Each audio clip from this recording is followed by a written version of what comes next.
Assalamualaikum warahmatullahi wabarakatuh. Selamat siang Waalaikumsalam semuanya. warahmatullahi wabarakatuh. Yang Bu. Ya, jadi hari ini kita sudah masuk ke pertemuan 9. Tapi sebelumnya ya, sebelum kita masuk ke materi, ada baiknya kita berdoa dulu menurut ajaran dan kepercayaan kita masing-masing sebelum memulai perkuliahan ini. Berdoa dimulai. Doa selesai. Nah, jadi sebelum kita masuk ke materi juga, saya ingin mengabsensi terlebih dahulu pertemuan hari ini. Siapa-siapa aja yang masuk ke dalam Zoom meeting hari ini ya. Arul, Gilang, terus lagi Ibnu, Riki, Handa, Aji, sama Rizka ya. Oke. Ada Rian juga ya. Oke. Nah, baiklah, saya akan memulai perkuliahan kita hari ini. Hari ini kita belajar penulisan naskah. Untuk pertemuan 9 itu belajar tentang struktur dramatik ya. Struktur dramatik dalam penulisan naskah. Nah, yang kita bahas di dalam pertemuan ini itu adalah pertamanya kita harus tahu terlebih dahulu untuk pengertian struktur dramatiknya sendiri, kemudian lanjut ke pola 3 babak ataupun 3-act struktur, kemudian ada babak awal, babak tengah, dan babak akhir. Nah, jadi dalam pertemuan kali ini kita akan membahas 5 sub ini ya, 5 sub ini dalam menulis sebuah naskah, sehingga nantinya di akhir pertemuan kalian dapat memahami ataupun Anda semua dapat memahami tentang bagaimana penulisan naskah dalam memasukkan unsur struktur dramatiknya. Ya. Berdasarkan definisi sederhana bahwa film adalah cerita yang dituturkan pada penonton melalui rangkaian gambar bergerak. Jadi dengan demikian ini memberikan pengertian bahwa ada cara bertutur yang kemudian dikenal dengan struktur dramatik. Nah, sebenarnya struktur dramatik ini sendiri itu adalah cara kita bertutur. Kalau misalnya bertutur kan kita tahu ya bagaimana cara kita melontarkan kalimat-kalimat, bagaimana cara kita istilahnya seperti berbicara gitu ya, berbicara kepada halayak ataupun kepada teman-teman kita kalau misalnya dalam komunikasi. Nah, itu arti dari cara bertutur itu sendiri. Atau struktur dramatik ini bisa juga dikenal dengan istilah konstruksi dramatik itu sendiri. Nah, kemudian dilanjutkan katanya cerita yang sama oleh penulis yang berbeda boleh jadi hasilnya nantinya itu bakalan berbeda. Yang satu bisa sangat menarik dan yang satunya lagi bisa sangat membosankan. Jadi perbedaannya itu terletak kepada struktur dramatiknya. Nah, untuk pengertian ini sendiri bisa kita tangkap ya bahwasannya ketika kita menulis struktur dramatik itu sendiri, pada saat kita ingin memasukkan struktur dramatik itu sendiri di dalam sebuah naskah kita, nanti kita bisa lihat gitu antara misalnya si Gilang dengan si Aji gitu ya, antara si Gilang dengan si Aji dengan konsep cerita yang sama gitu keduanya, tapi dengan cara yang bertutur yang berbeda itu pasti nantinya hasilnya akan berbeda gitu. Jadi kayak cara penyampaiannya itu berbeda gitu. Jadi misalnya si Gilang menyampaikannya itu seperti apa, nanti si Aji juga cara penyampaiannya itu seperti apa. Bisa nanti si Gilang lebih menarik, bisa saja nanti si Aji yang lebih menarik gitu. Padahal ceritanya itu sama gitu. Nah, yang buat ini menjadi berbeda dalam tangkapan audiovisual itu adalah struktur dramatiknya. Nah, seperti itu. Jadi kayak cara bertuturnya gitu ya. Cara bertuturnya di dalam struktur dramatik ini. Kemudian ada struktur yang diambil dari bahasa Latin katanya yaitu struktura. Ini biasanya mulanya mengacu kepada konstruksi bangunan ya. Sebenarnya awal mula dari kata struktura ini berasal dari konstruksi bangunan yaitu susunan material-material yang menciptakan keutuhan arsitektural bangunan. Nah, jadi kata struktural ini kan dia kayak seperti apa ya? Kayak seperti fondasi ya, fondasi bangunan yang disusun untuk menuju goals-nya gitu ya. Jadi seperti itu dia caranya, cara untuk meletakkan gitu ya, Nah, seperti itu. Selanjutnya, katanya sedangkan kata drama sendiri berasal dari kata Yunani, yaitu dran, yang berarti aksi ataupun action gitu ya. Konsekuensinya adalah, di dalam drama, struktur itu tidak hanya berhubungan dengan materi-materi konkret yang statis, tetapi juga gerak, kemudian ada perubahan, dan juga ada perkembangan.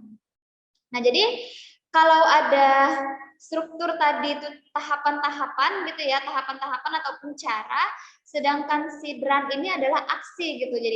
Jadi aksinya ini tidak bisa berjalan dengan statis yang sifatnya itu tetap, tetapi dia bisa berubah gitu ya, bisa ada perubahan, kemudian bergerak bahkan sampai ke perkembangan. Jadi kalau misalnya kita contohkan di dalam cerita itu tidak bisa monoton gitu ya, monoton tetap begitu saja. Jadi harus ada dia lika-likunya. Seperti kita bayangkan aja dalam kehidupan kita sehari-hari itu harus ada liku-likunya gitu ya. Kalau misalnya setiap hari monoton terus tetap aja gitu kan dia nggak ada kejadian apa-apa ya. Nah, seperti itu. Ya jadi dan nggak ada juga istilahnya manusia itu yang dia memang kehidupannya itu yang datar aja gitu ya. Nah, jadi pasti ada lika-liku di dalam kehidupannya. Nah, seperti itu juga di dalam arti struktura dan brand ini tadi gitu ya. Jadi tidak ada dia cerita itu yang tetap, yang stabil, datar, tapi harus ada action gitu ya, harus ada aksi di dalam cerita tersebut sehingga nantinya ceritanya itu lebih menarik. Jadi ada lika-liku dramatiknya. Nah, seperti itu. Nah, selanjutnya ada plot, katanya plot merupakan organisasi di dalam cerita, sedangkan cerita sendiri adalah kejadian-kejadian aktual ataupun actual happening, sedangkan struktur dramatik adalah cerita-cerita yang dikisahkan. Jadi kalau misalnya kalian pernah lihat lakon wayang gitu ya, lakon wayang seperti OVJ, acara OVJ, nah ini saya sebutkan ya, ini contohnya gitu ya.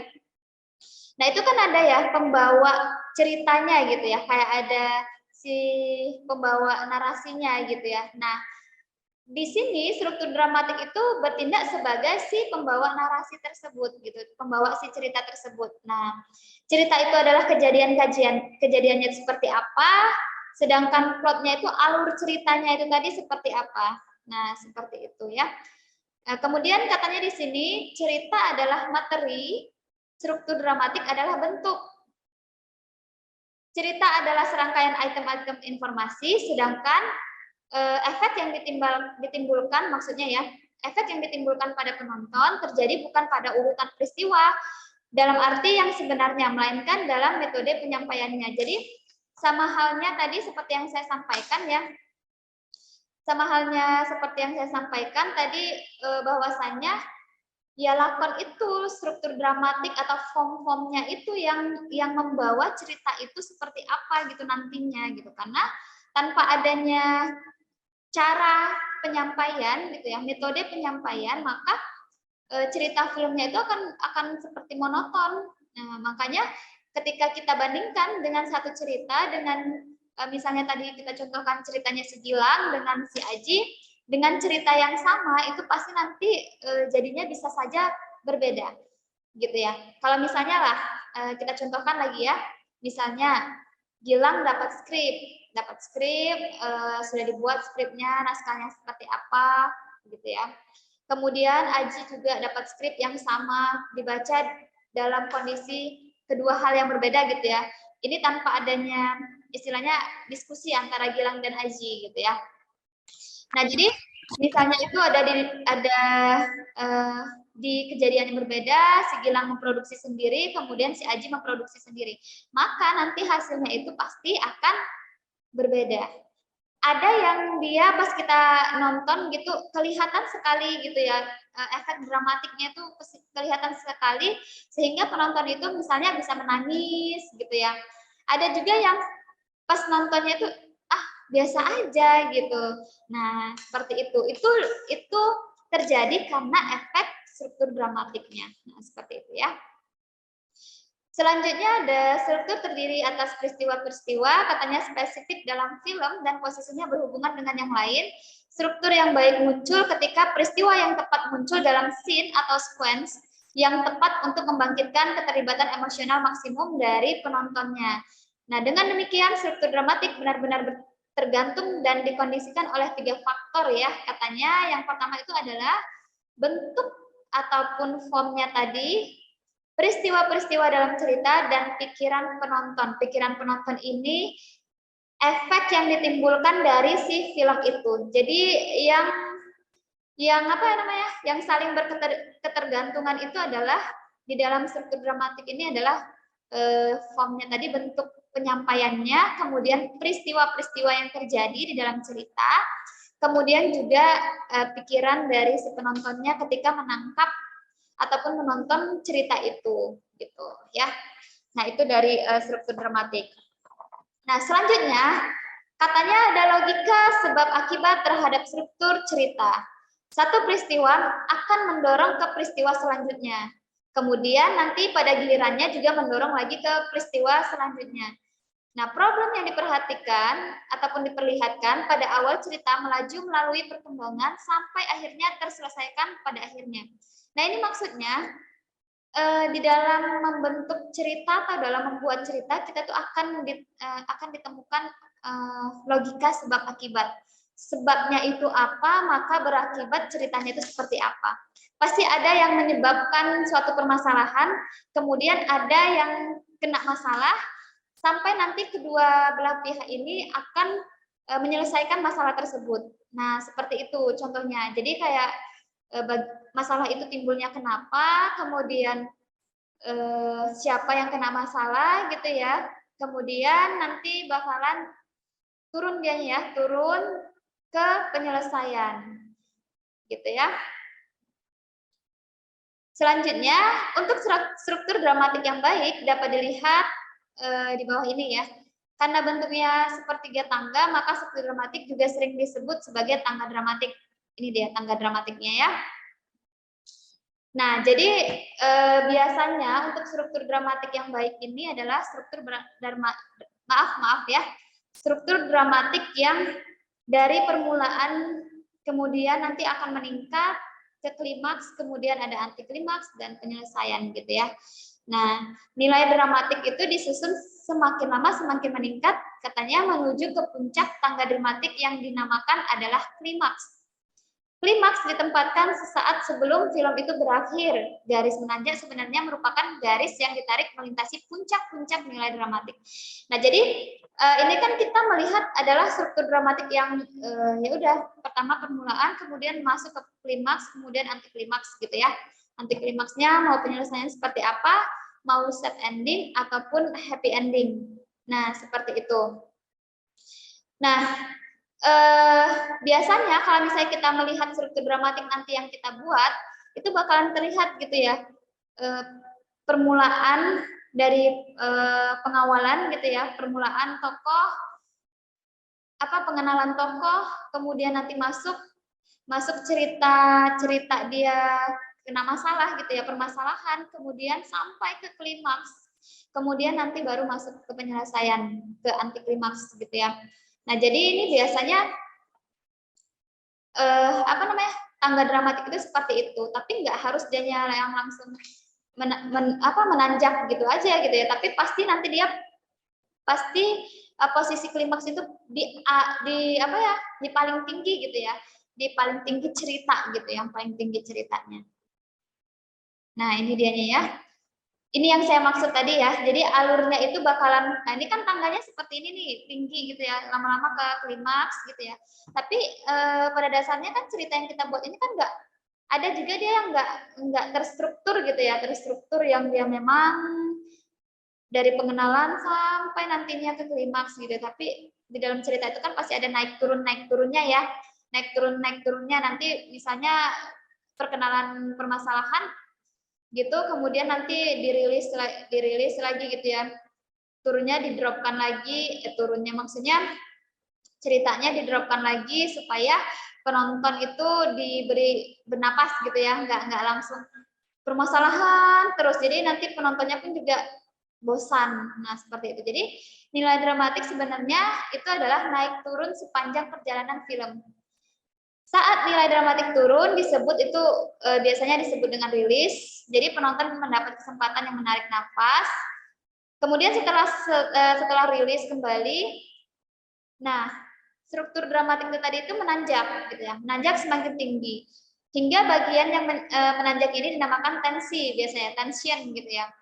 Nah, kemudian kembali rilis, lalu tension makin meningkat dan begitu seterusnya hingga menanjaknya mencapai dengan klimaksnya. Nah, jadi ini maksudnya kalau misalnya kalian sering mendengar ya, jadi kalian sering mendengar bahwasannya struktur dramatik itu seperti cerita, seperti mengkisahkan sebuah kehidupan, yaitu memang benar-benar seperti itu ya. Jadi struktur dramatik ini seperti kita dalam mengisahkan kehidupan kita gitu ya. Kehidupan kita sampai sejauh ini, sampai sekarang ini kira-kira itu seperti apa? Pastinya kan ada turun naiknya gitu ya. Turun naiknya, kemudian nanti semakin lama ada permasalahan dia di sisi-sisi kehidupan kita gitu ya. Diselipkan permasalahan. Nah, permasalahannya itu apa? Tensinya tadi gitu ya. Makanya kalau misalnya kalian sering dengar kamu ini naik tensi aja. Nah, pasti udah paham ya. Kamu ini naik tensi aja bawaannya gitu ya. Bawaannya tuh mau marah aja gitu, naik tensi aja. Jadi seperti permasalahan itu lagi di puncak gitu. Jadi mau meledak gitu. Jadi naik tensi aja. Nah, ini sama juga seperti itu ya. Jadi coba sederhananya itu seperti itu. Nah, sebelum kita masuk ke pola 3 babak, kira-kira ada yang mau ditanyakan tentang struktur dramatik tadi? Saya, Bu. Ya, silahkan Aji.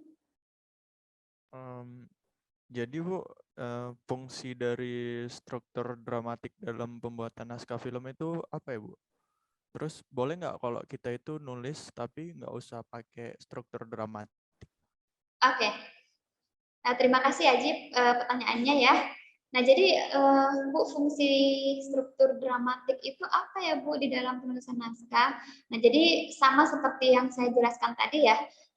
Cerita kalau misalnya tidak ada struktur dramatiknya, maka dia akan menjadi ceritanya itu akan menjadi datar, gitu ya.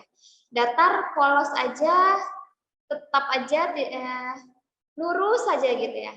Cerita yang lurus, nggak usah kan sebuah film ya, film audiovisual, tapi ketika kita menulis diari kita aja lah gitu ya. Ketika kita menulis diari kita gitu aja, kemudian kita ceritakan dengan cara yang datar gitu ya, yang biasa aja, yang datar aja lah gitu. Nah, itu pasti tidak akan menarik gitu. Tidak akan menarik sehingga siapa yang mau nonton nantinya. Nah, dengan adanya struktur dramatik ini, maka cerita yang akan disampaikan tadi itu akan memiliki nilai-nilai yang tinggi gitu ya. Nilai-nilai yang tinggi ini akan terbumbu-bumbui dianya ceritanya. Jadi ceritanya itu lebih menarik nantinya seperti itu ya. Jadi ketika kita memasukkan struktur dramatik, bagaimana dia mengenalkan tokoh, misalnya di awal di satu tangga misalnya, naik lagi ke permasalahannya timbul, kemudian pengenalan tokoh antagonisnya siapa, kemudian nanti permasalahan-permasalahan. Nah, itu kan membuat penonton merasa penasaran gitu ya. Penasaran itu kira-kira seperti apa ya gitu. Seperti apa lagi ya selanjutnya. Kemudian sampai nanti ke ke puncak permasalahan barulah nanti masuk dia ke penyelesaian gitu ya. Penyelesaiannya itu nanti seperti apa di dalam ceritanya. Kemudian mau set ending ataupun bad ending. Nah, jadi fungsi dari struktur dramatik itu tadi seperti itu, kayak memberikan bumbu-bumbu di dalam cerita gitu ya. Bagaimana kita menuturkan cerita kita melalui audio visual ataupun sebuah film tadi. Nah, jadi kalau misalnya kita nggak masukkan struktur dramatik ini tadi ke dalam film kita, itu boleh nggak ya Bu, gitu ya misalnya. Ya bayangkan aja ya, kita kan membuat film itu kan terbangun atas dua unsur gitu ya, ada sinematik, ada apa satu lagi? Ada sinematik, kemudian ada apa satu lagi, kira-kira? naratif ya. Nah, naratif. Jadi kan film itu terbangun atas dua unsur gitu ya. Ada sinematik, ada naratif. Jadi sinematiknya itu nanti bagaimana tahapan-tahapan kita untuk memproduksi si film tadi, sedangkan si naratif itu sendiri itu adalah cerita filmnya gitu ya. Ceritanya, naskahnya gitu ya. Nah, jadi kalau misalnya audio visual itu yang sebenarnya sudah bagus gitu ya cara penyampaiannya, menarik perhatian sekali ketika kita melihat audio visual, tapi ketika kita tidak masukkan bumbu-bumbu tadi itu, bagaimana cara kita menyampaikan itu kita tidak masukkan gitu ya, strukturnya itu bagaimana, ya jadinya alhasil cerita kita tuh bisa datar aja gitu ya, datar aja dan tidak menarik nantinya. Jadi penonton itu nggak akan mau melihat film kita, masih dilihat di awal aja sudah membosankan. Nah seperti itu. Nah jadi untuk boleh atau enggaknya ini tergantung dari kita masing-masing ya. Ya pastinya setiap cerita itu pasti ada unsur struktur dramatiknya, sama aja. Namanya film itu berdasarkan realita ya, jadi kayak kehidupan sehari-hari gitu ya. Nah, jadi sama seperti itu ya, pasti ada naik turunnya di dalam pola menyampaikan kehidupan itu tadi. Nah, seperti itu kira-kira. Ya. Ada lagi yang mau bertanya? Kalau tidak, kita masuk ke pola 3 babak ya. Oke. Jadi sambil menunggu kalau misalnya ada pertanyaan silahkan ya ditanyakan. Sambil menunggu itu kita masuk ke materi selanjutnya, itu adalah pola 3 babak. Nah, pola 3 babak ini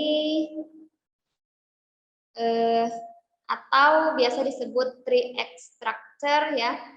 Nah, jadi struktur dramatik film itu biasanya mengacu kepada struktur 3 babak, yaitu babak 1 yang disebut dengan babak awal ini biasanya itu masuk ke bagian opening, beginning, ataupun setup gitu ya. Kemudian yang kedua ada babak 2, yaitu babak tengah, middle, ataupun development.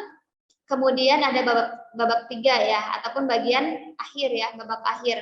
Itu end atau resolution.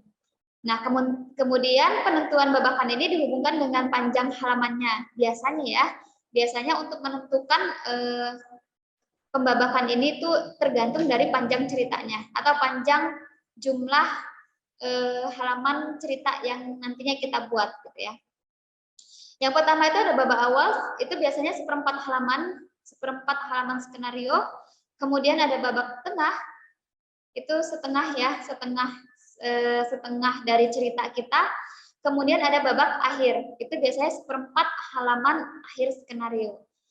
Nah, jadi pembagian babakan ini berdasarkan jumlah halaman ya, ini sama seperti yang saya katakan tadi, untuk memberikan gambaran umum dari cerita.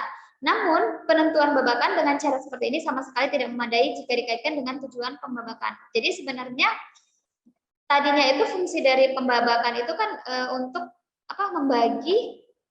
membagi cerita ya, membagi cerita, openingnya itu di mana, untuk pengenalan tokohnya itu di mana, kemudian meletakkan permasalahannya itu di mana, kemudian permasalahan yang masuk permasalahan inti itu di mana.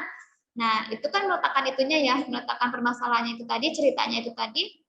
Tapi sebenarnya dia ini ya kurang memadai gitu ya kalau misalnya kita kaitkan dengan tujuan dari pembabakan itu sendiri gitu ya. Karena tujuan dari pembabakan ini kan kita mau meletakkan kira-kira bagian mana saja ya nantinya itu untuk pengenalan di awal, kemudian menceritakan permasalahannya di tengah, kemudian nanti akhirnya. Nah, seperti itu ya.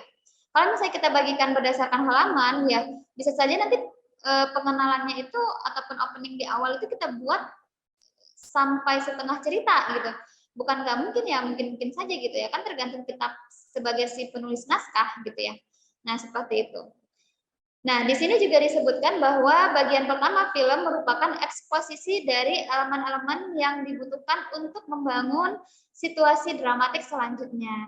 Nah, jadi ada tidak mudah memberikan eksposisi tanpa membuat penonton merasa bosan. Jadi sebenarnya sih fungsi pembabakan ini tadi untuk yang memasukkan si tangga-tangga dramatik tadi ya, di mana posisi-posisi dramatiknya itu supaya nantinya penonton itu merasa tertarik gitu ya untuk melihat film kita. Nah, kita lihat seperti ini ya. Ini contoh pola 3 babaknya itu ya, bagian awal biasanya itu seperempat halaman tadi.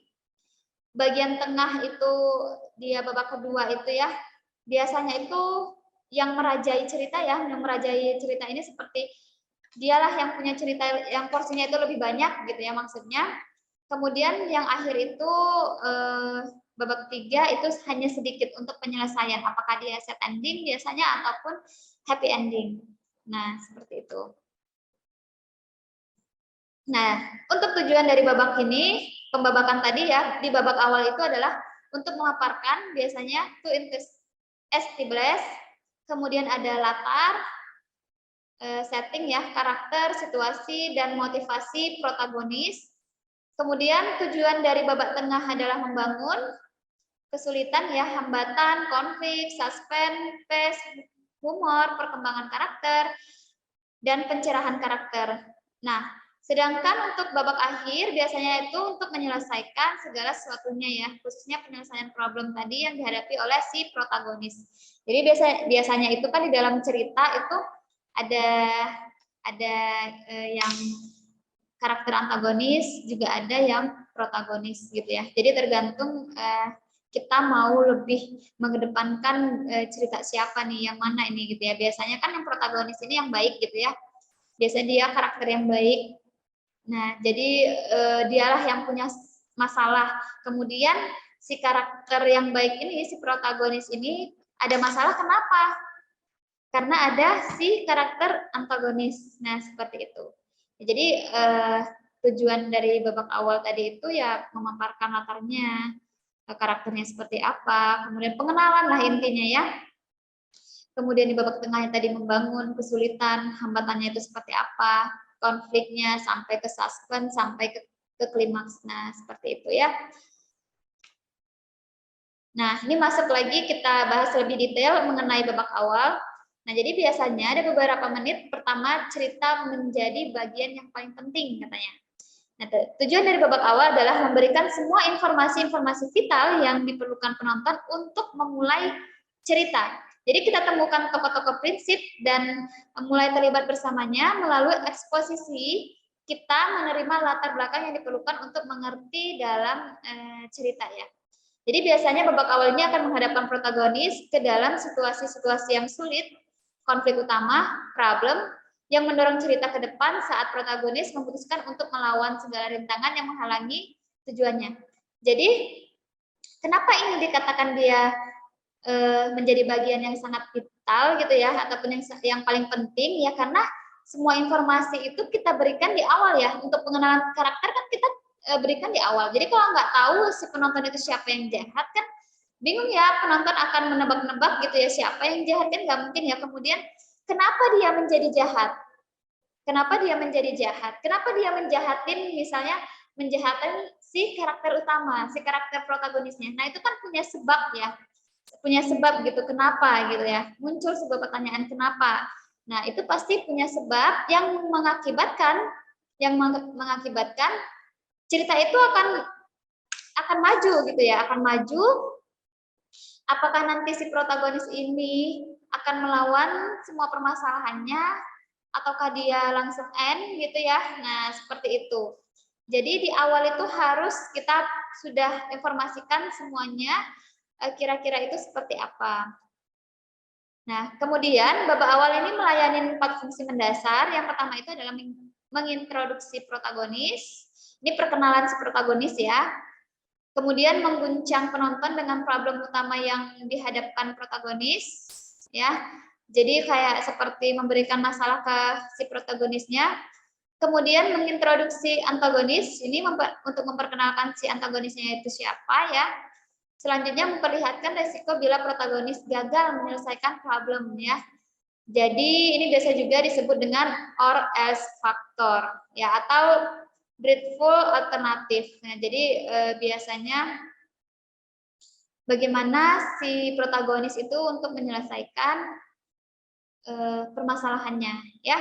Jadi dalam kaitannya dengan tokoh protagonis, biasanya karakterisasi yang efektif bukan hanya memperlihatkan karakteristiknya, tetapi juga daya tarik dan potensinya ya, yang dapat membuat penonton mengidentifikasi pada si tokoh protagonis. Jadi si penonton itu tadi bisa mengidentifikasi si protagonisnya, tokoh yang baik itu siapa, kenapa dia baik gitu ya, kenapa dia dijahatin. Nah, seperti itu.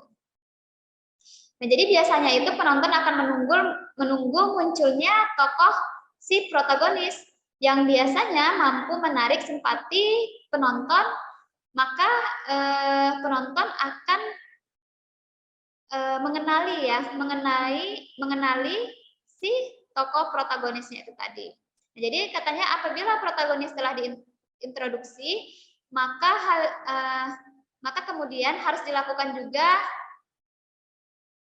si protagonisnya itu mendorong protagonis untuk beraksi ya, maksudnya untuk beraksi apa yang dia lakukan gitu ya. Setelah dia memperkenalkan diri, itu kira-kira nanti dia mau ngapain lagi sih. Nah, seperti itu kira-kira. Nah, jadi katanya cerita tanpa ketergangguan tak akan pernah menjadi cerita dramatik, tetapi hanya akan menjadi cerita yang deskriptif. Tahu ya, deskriptif, hanya penjabaran-penjabaran tanpa ada naik turun dari penjabaran ceritanya. Nah, seperti itu kira-kira.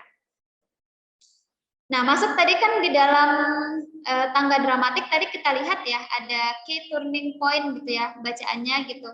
Key turning point 1 gitu ya. Nah, key turning point ini adalah titik peralihan. Titik peralihan misalnya dari babak awal ke babak tengah, kemudian dari babak tengah ke babak 3 misalnya, seperti itu ya. Jadi key turning point ini merupakan perubahan arah cerita yang peristiwa baru terjadi dan keputusan baru dibuat, dan sebagai hasilnya cerita mendapatkan momentum-momentum dan mempertahankan fokusnya itu ya. Jadi fungsinya itu key turning point tadi itu seperti itu. Jadi di mana titik cerita seolah-olah dibelok-belokkan ya ke arah yang lain. Jadi kayak misalnya ceritanya itu pertamanya perkenalan, pindah masuk ke permasalahan, nah itu yang disebutkan key turning point gitu ya. Nah, masuk ke babak tengah. Nah, untuk babak tengah ini sendiri biasanya memperlihatkan berbagai tahap perjuangan protagonis untuk melawan bahaya yang mengancamnya ya. Jadi supaya agar penonton itu tetap duduk di tempatnya. Jadi penonton itu bisa stay ya, stay untuk nonton filmnya sampai akhir. Nah, jadi biasanya di babak tengah ini terdapat banyak sekali permasalahan yang diceritakan sampai ke puncak permasalahannya. Nah, itu biasanya masuk ke babak tengah. Makanya porsi si babak tengah ini itu lebih panjang ya, lebih panjang daripada babak 1 dengan babak 3-nya gitu ya, babak terakhirnya. Nah, jadi kita berikan porsi yang sangat banyak karena disitulah tokoh protagonis itu akan memperlihatkan gitu ya, bagaimana dia melawan gitu misalnya, ataupun memperjuangkan permasalahan yang sedang dihadapinya. Nah, seperti itu kira-kira ya. Nah, jadi babak awal yang jernih katanya akan membantu kejernihan babak tengah. Jadi key turning point 1 yang kuat sangat bermanfaat untuk mendorong babak tengah itu bergerak lebih maju ya. Tetapi elemen-elemen lain dibutuhkan dalam babak tengah untuk menjaga daya tarik penonton. Ini seperti tangga dramatik tadi ya. Tangga dramatik tadi itu diperlukan untuk supaya penonton itu masih terus akan tertarik untuk melihat film kalian nantinya. Nah, seperti itu. Nah, ini juga key turning point 2 ataupun 2, ini sebagai peralihan dari babak tengah ke babak akhir ya. Itu bagaimana caranya supaya si tokoh protagonis itu bisa menyelesaikan permasalahannya gitu ya. Jadi peralihannya itu kelihatan di key turning point 2. Nah, seperti itu ya.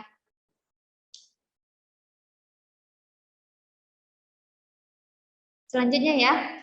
Nah, selanjutnya ada babak akhir ya.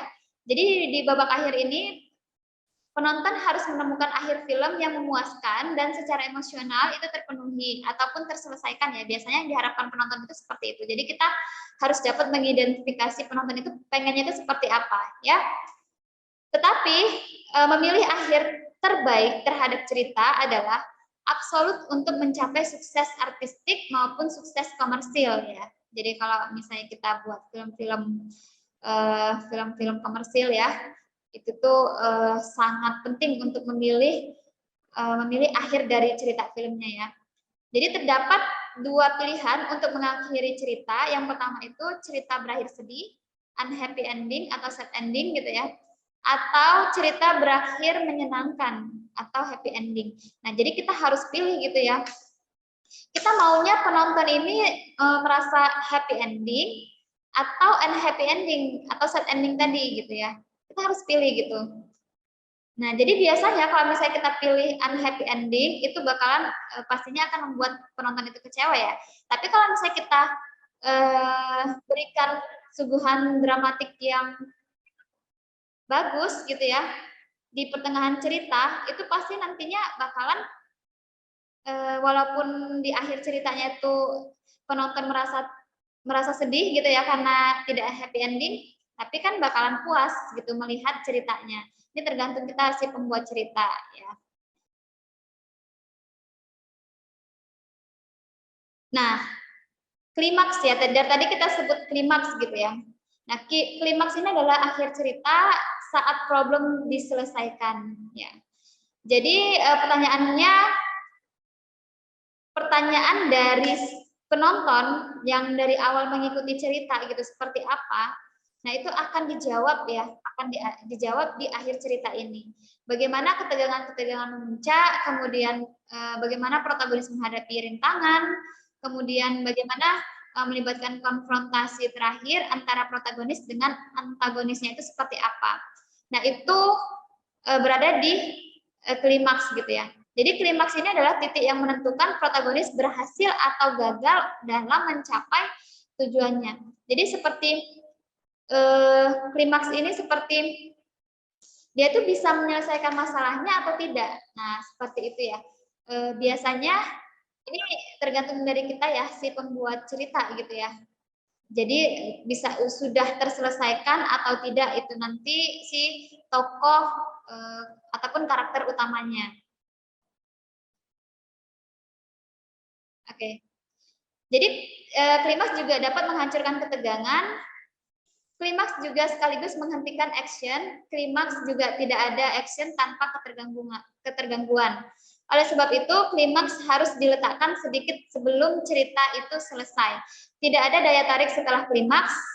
Jadi karena tidak ada lagi ketegangan gitu ya. Jadi pada saat klimaks inilah nanti bakalan yang tadinya kita tuh melihat masalah-masalah gitu ya.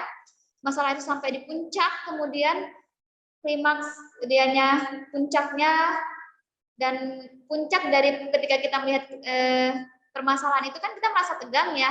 Nah, jadi kita bisa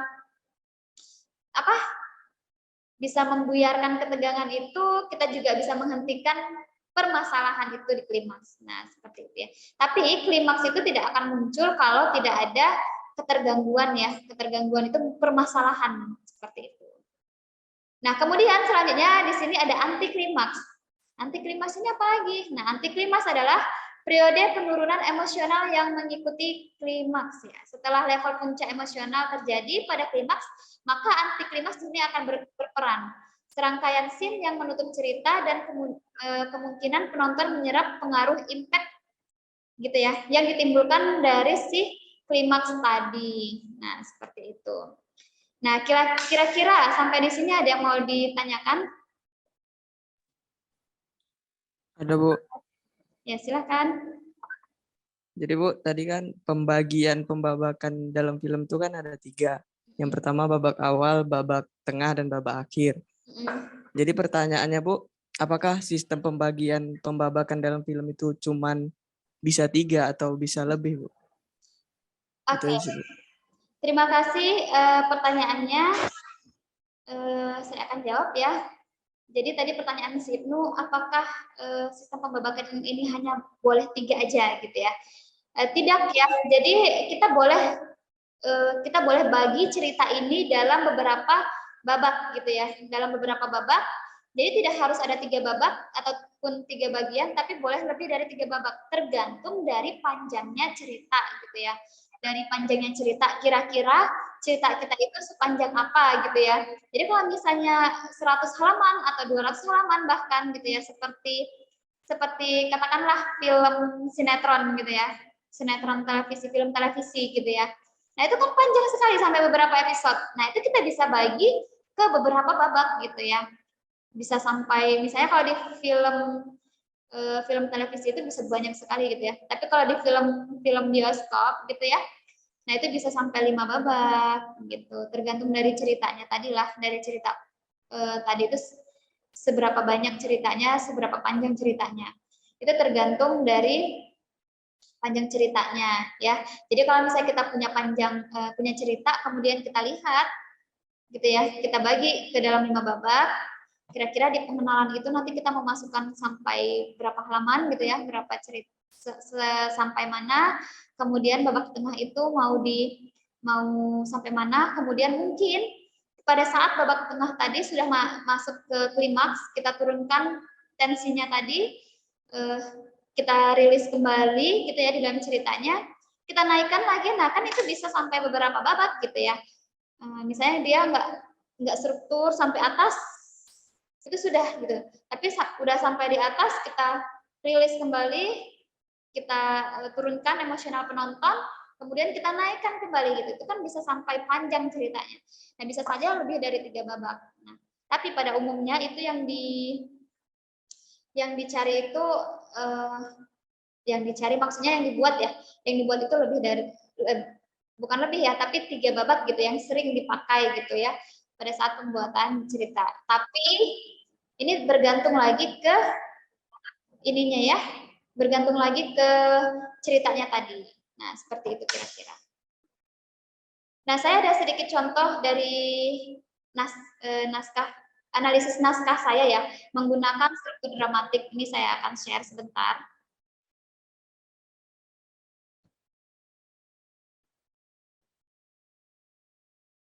Oke, sebentar ya.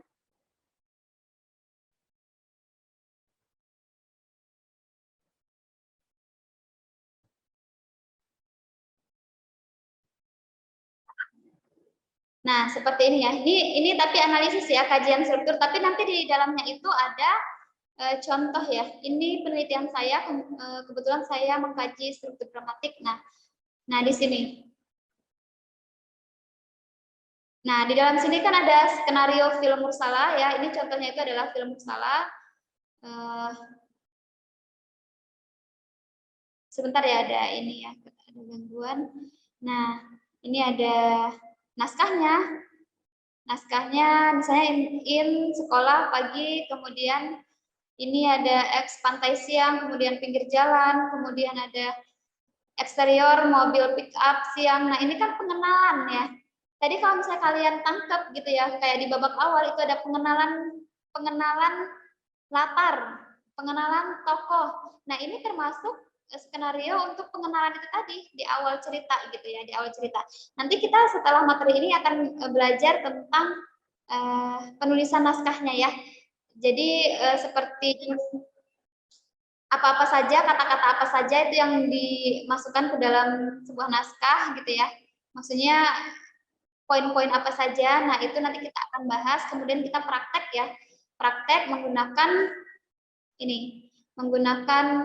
final draft gitu ya untuk membuat naskah ini. Jadi naskahnya itu bukan dibuat cerita biasa gitu ya, cerita biasa, tapi kita gunakan seperti poin-poin ya, poin-poin format yang ada dalam penulisan naskah. Jadi bukan nggak mengasal gitu ya. Sehingga nanti ketika orang melihat naskah kita, orang lain melihat naskah kita sudah tahu ya. Nah, ini contohnya. Nanti kalian bisa lihat contoh-contoh saya nanti akan saya share ya untuk kalian nanti bisa dibaca ya. Jadi bukan penelitian ini saja, tapi ada beberapa penelitian itu yang saya lakukan Yang 2 itu ada mengenai struktur dramatik.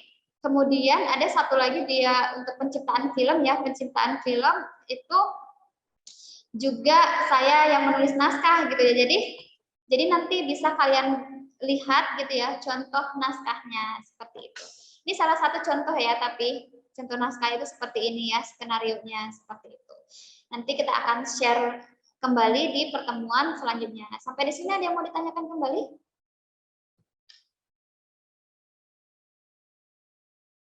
Oke, jadi tidak ada ya?